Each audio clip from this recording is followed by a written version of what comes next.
Magandang araw mga kaibigan.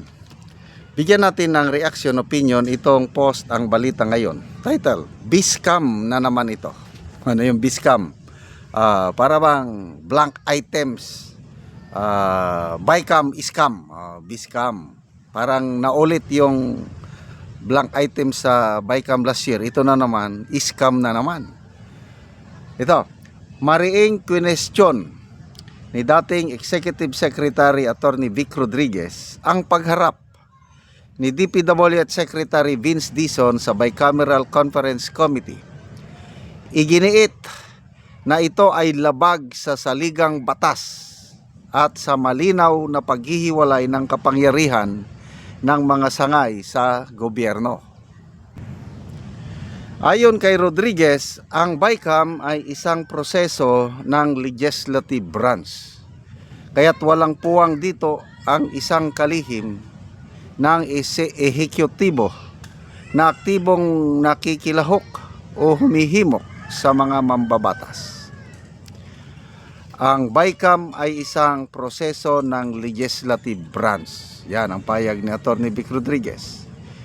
Binanatan niya ang presensya ng DPWH Secretary sa naturang pagdinig at tuwirang tinanong, ano ang ginagawa ng Secretary ng DPWH sa Bicam hearing? Para kay Rodriguez, malinaw ang issue. Ang ganitong hakbang ay hindi lamang procedural concern, kundi isang seryosong paglabag sa konstitusyon. Ito ay tahasang paglabag sa saligang batas. Yan po ang payag ni Atty. Vic. Hindi rin pinalampas ng dating Executive Secretary ang mas malalim na implikasyon nito na aniya ay tila pagkakahalo ng papel ng ehekutibo at lehislatura na sa huli ay maaring magbukas ng pinto sa pang-aabuso sa proseso ng paggawa ng batas at budget. Biscam na naman ito. Scam sa Bicam. Ang daming first, ang daming legacy ng administrasyong ito. The worst budget in our nation's history. First time na ang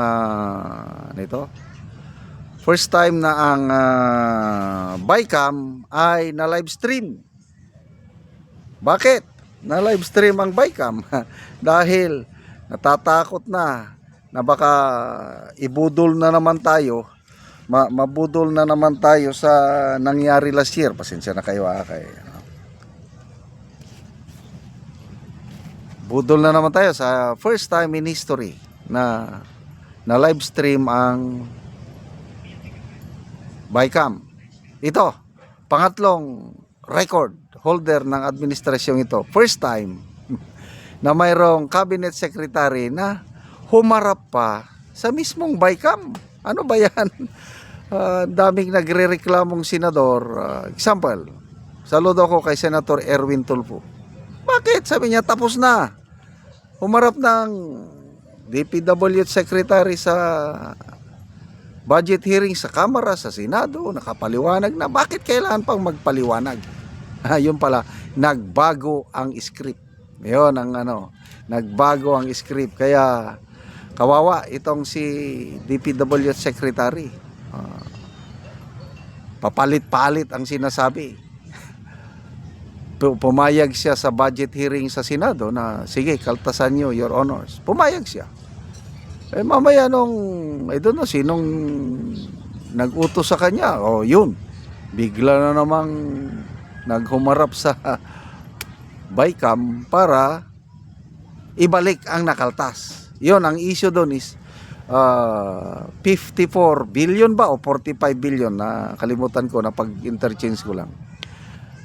Nakaltas sa Senate version yung budget 54 billion. Gustong ibalik. Hindi na pumayag ang mga senador. Kaya ngayon nagkakaroon ng deadlock. Kaya na-postpone ang Bicam deliberation sa Lunes na lang daw. Nako, lalong maiipit ang budget niyan. Kaya nababahala na ang palasyo Sabi ni Auntie Claire, wala na naman daw tulog ang Pangulo dahil kailangan niyang i-review yung General Appropriations Bill bago niya pirmahan. So anong review niya na last year nga ni-review nila, 'di ba? Ipinagmayabang nila yung pagpupuyat ng Pangulo last year, only to find out wala rin pala, palpak. Pinirmahan, beto, pinagmayabang, nagbeto ng around 29 billion. Kaya lang lumalabas, nagkaroon pa rin ng budget insertion na halos 430 billion. What's the use na nagpuyat ang Pangulo kuno? Kaya pinagmayabang pa niya sa isang convention ng mga lawyers sa Cebu. I reviewed, analyzed 4,057 pages of the GAA and nothing is wrong. Nothing is wrong. Worst budget in our nation's history. Ngayon na, nagkadipo-dipo na. Nawalan na ng tiwala ng mga investors sa bansa dahil sa talamak na korupsyon. Tapos sasabihin pa niya na, dahil isiniwalat ko ang korupsyon na ito, bumalik na ang tiwala ng mga investors. Sabi ng mga businessmen, presidente ng Employers Confederation of the Philippines, zero na ang mga foreign investors na pumupunta sa bansa para magnegosyo. Ayan. Tapos sabi pa ng Executive Secretary Recto, better days ahead of us. Sana nga magdilang anghel ang Executive Secretary na better days ahead. Okay na, balik tayo sa issue. Nagbigay ng statement kanina si DPW at Secretary Vince Dizon. Humingi siya ng apology sa Senado dahil yung mga isinubmit niyang data sa Senate Finance Committee kulang-kulang pala. Ngayon nagsumiti na naman ng panibagong data. Anong inaasahan nila? Baka sakaling magbago ang desisyon ng mga senador at ibalik yung nakaltas sa pundo nila. Talagang very consistent, hindi, never retreat, no retreat, no surrender Ayaw nila talagang makaltasan. Salamat na lang at may mga senador tayo na may prinsipyo at hindi hindi nadadala sa mga paliwanag na kung ano-anong paliwanag. So, mabuhay ka, Attorney Vic Rodriguez. Salamat mga kaibigan sa inyong pagsubaybay sa ating channel. Nakakatulong kayo ng malaki sa tribong Talandig ng Bukidnon dahil ang sweldo natin sa channel na ito is pantulong sa tribo. Bumibili tayo ng libreng yero at namimigay pala tayo ng libreng yero at pako sa mga kapatid nating katutubo para makapagpatayo sila ng mas maayos na tahanan. Panoorin nyo ang video na ito. Ani ang yero nga ipangatag sa mga tao nga kadtong mga daot na ang ilang balay. O muna ni siya ang pangtabang sa ila. O karon mao na ni sila ang matagaan og yero.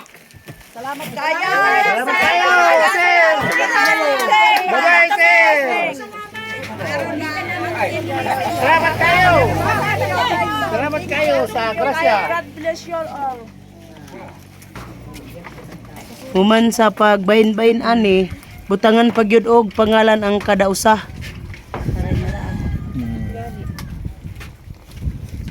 Ay masilaw no.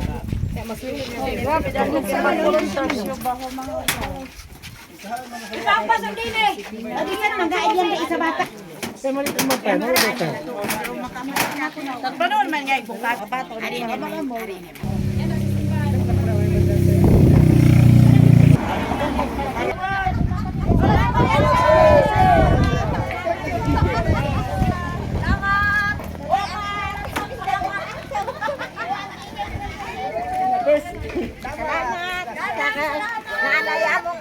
Salamat sa Ginoo.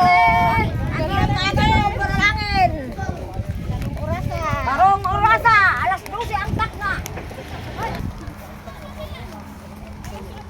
Lapasan niyang dayob.